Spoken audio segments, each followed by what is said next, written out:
Every day, many people go to the grocery stores and buy their food. While many complain about the high price of food, little do they know that there is a Jewish tax that they have paid when purchasing most of their food, as some who dislike Jews argue.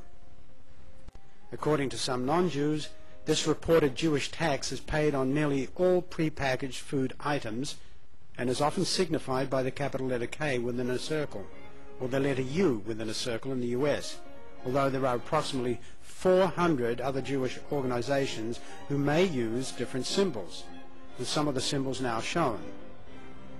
By displaying these symbols, this means that the food is in fact kosher, and that the company has paid a fee to rabbis.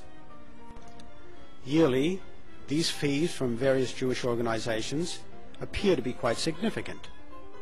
Additional costs are made by having to purchase supplies from other kosher shops, such as kosher flour for a pre-packaged kosher cake mix, and from some suppliers having to handle kosher food in a different manner, although there appears to be no health benefits obtained from such.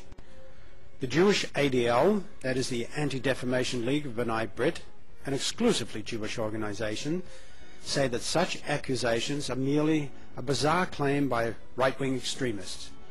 They suggest that rabbis are not making millions of dollars from this matter, and it is merely used as propaganda by people who dislike Jews. In one of the ADL's articles, they repeatedly assure readers that no Jews are getting wealthy from this, and that the costs are so minuscule that they can hardly even be measured. According to the April 5, 2000, and food products had a portion of their costs go to rabbis. The Orthodox Union, which uses the U symbol, reportedly makes over $20 million a year. This is quite a sum, particularly considering that there are said to be over 275 other Jewish organizations that also certified food as kosher in the US, and 400 such organizations around the globe. The Anti-Defamation League of B'nai B'rith has said in the past that Heinz's costs were very little. In fact, according to the ADL, Heinz's costs were so small we can't even calculate it. 2003, the Canadian Jewish News reported that Heinz in Canada was getting rid of its kosher certification on some, but not all, products due to the reported extra costs associated with kosher certification. This was done to keep costs down. A spokesperson for Heinz said that the decision was based on both savings and how complex the manufacturing process is. The US government seems to encourage such affairs. In fact, contradicting separation of church and state, the government has issued the Gain report about selling kosher food abroad. Despite this cost to non-Jewish consumers, some argue, seldom, if ever, do Jews disclose the real meaning of these symbols to buyers. In Canada, the symbol COR for Congress of Orthodox Rabbis is used, which some feel is misleading. Dr. Lubomir Potulak, a retired Canadian psychology professor who is not anti-Semitic at all, has suggested that Jews should have a Star of David on the products so non-Jewish consumers know that they are in fact paying a Jewish tax. This would seem a bit more honest in their approach. Many people are vehemently against the Israeli occupation of the Mideast, yet these same people are paying for it to occur via the rabbinical kosher excise tax.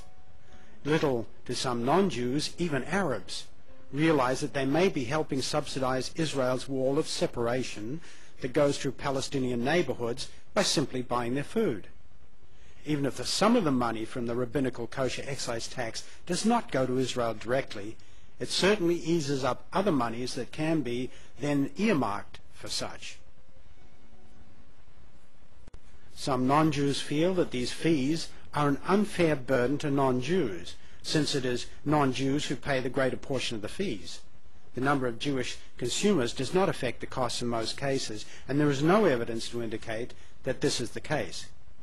Jews are roughly 2% of America's population, and those who eat only kosher foods probably account for 0.5%, mostly during religious observances. Some smaller companies have done away with the Jewish tax after discovering that it didn't help business.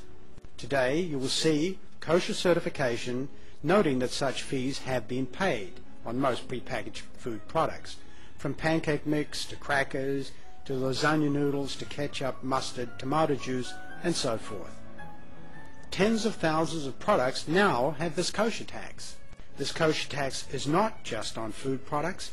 In fact, nowadays you hear about kosher aluminium foil, kosher wax paper, and kosher plastic wrap. There are now kosher cleaning products, which you certainly don't eat either. There is kosher water. There is even kosher steel nowadays. In Jewish publications, it is made clearly known what is kosher.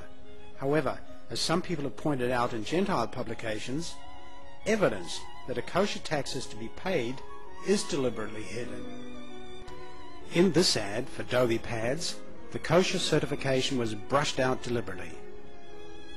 You'll never see an ad like this old one from Heinz beans in a non-Jewish publication.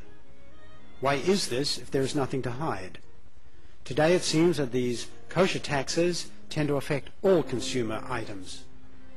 One honest Jewish publication of the past has aptly labeled this massive unfair rabbinical kosher excise tax as the kosher racket.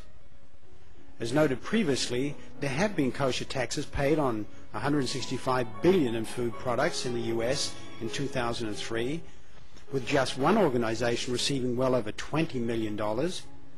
Overall, according to the Albuquerque Tribune of July 29, 2002, costs are roughly $6 billion for kosher certification, or roughly $1 for every $30 spent on kosher certified products. Considering that non-Jews presumably consume at least 98% of kosher products with respect to the population, and therefore pay 98% of the costs, many non-Jews argue that it seems an excessive and unnecessary fee.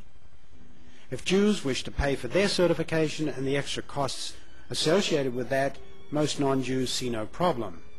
But that's not the case, as Jews seem to expect non-Jews to pay their bills and then scream anti-Semite where non-Jew opposes this. If Jews grow up being taught about this rabbinical kosher excise tax and realize that non-Jews pay the brunt of the expense unknowingly, why have no Jews opposed this? It is obviously that many Gentiles who know of this do not speak up. They are afraid of being said they promote anti-Semitism. But what is anti-Semitism?